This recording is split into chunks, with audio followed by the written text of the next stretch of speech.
लोग कहते थे कि उसकी शक्ति इतनी प्रचंड थी कि उसकी एक हुंकार से पहाड़ भी दरक जाए। बाबा जी उसे जगाने उसके पास पहुंचे। राइस्टार ने डरते हुए पूछा, बाबा जी अब क्या करना होगा?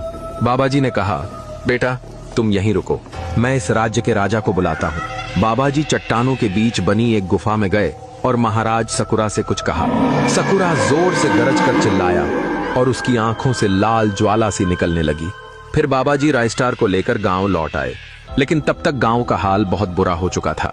हर गली में डर का तांडव था, हर घर मानो नरक बन चुका था। बाबा जी ने राइस्टार से कहा, मैं महाराज सकुरा को बुलाने जा रहा हूँ, तुम अपने घर की ओर जाओ, अब इस गांव में महातांडव होने वाला है। यह कहकर बाबा जी गांव के चौराहे पर अपनी जगह पर जा बैठे।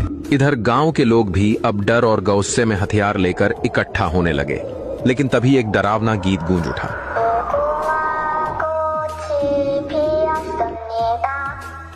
गीत सुनते ही पूरे गांव में सन्नाटा फैल गया। लोग डरकर भागने लगे, कोई अपने घर में घुस गया तो कोई खिड़कियां बंद करने लगा।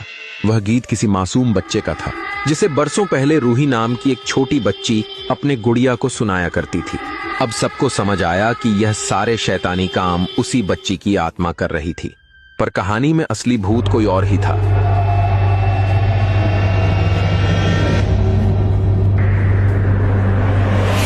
इस गांव में आखिरकार आ ही गया महाराज सकुरा। फिर वो आत्मा भी आ गई जंग लड़ने। चारों तरफ धुआं धुआं हो गया और इस जंग में न कोई हारा न कोई जीता, क्योंकि इन दोनों का संबंध क्या था ये कोई नहीं जानता। महाराज सकुरा का असली राज्य और उसकी कहानी क्या थी, ये तो बस इस कहानी का एक छोटा सा हिस्सा है। अगर पूरी कहानी देखोगे तो बहुत सारे पार्ट्स में दिखाना पड़ेगा, और इस कहानी के अंत में राइस्टार को भी मिलेगी जादुई शक्ति, और राइस्टार का रूप देखकर सब लोग हैरान रह जाएंगे।